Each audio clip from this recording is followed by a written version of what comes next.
So we got Michelle Rumpel-Gardner on the radio, and she's got a petition coming to stop the judges from recommending that people don't get a sentence longer than a certain amount of time, because what they have to do, they have to think about their well, not citizenship, but their immigration status before they sentence people. Because if they gave them like over 6 months, they would have to be deported, or over 2 years they'd have to be deported.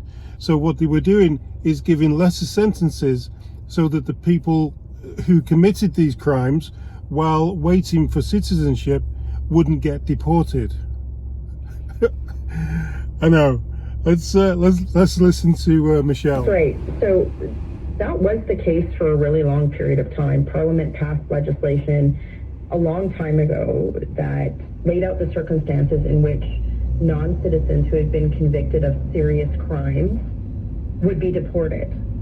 But what happened was, about 10 years ago, the Supreme Court ruled and said that immigration status of a non-citizen could be considered in sentencing them. And then over the last several years, there's been numerous high-profile cases of non-citizens who have essentially received more lenient sentences by virtue of the fact that if they had a more serious sentence, and again, these are convicted criminals, they could be deported.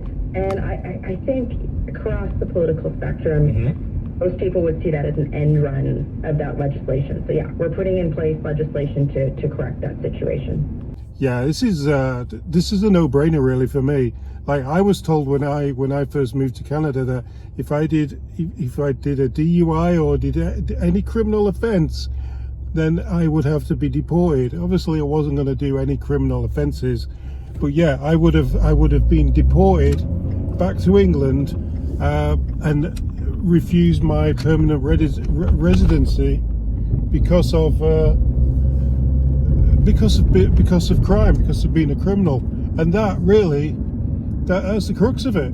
But now they changed it so that if you commit a crime but you're an immigrant, yeah, you get a lighter sentence. The fact that there was a bell technician, he was on a work permit from India, and he exposed himself to a female customer for about 20 minutes. And what did he get? He got a 90-day house arrest sentence because, the judge said, well, it will impact your immigration status.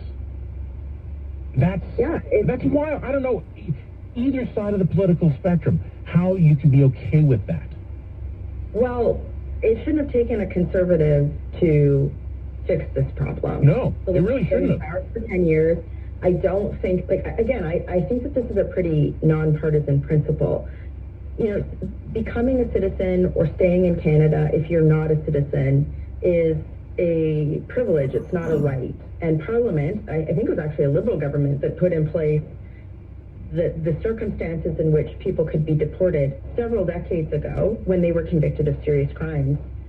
Parliament passed that for a reason, right? It's to say there are responsibilities associated with living in Canada, and it's, in some ways it's almost like being on probation for a job, right? You're under more scrutiny from your employer until you show that you can do the basics of Canadian citizenship, like upholding our rule of law.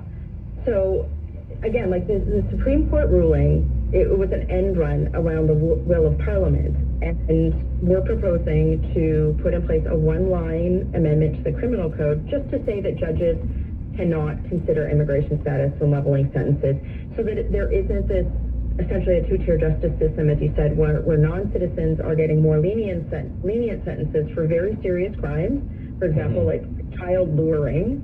Well, yeah, there was the case of the guy who solicited a 15-year-old for prostitution. He was involved in a sting operation, and he was given a 12-month probation sentence because the judge said, again, you know what, it could disrupt his immigration status, and delay his citizenship application, and also, and this is the best part of it, prevent him from sponsoring his wife to join him in Canada.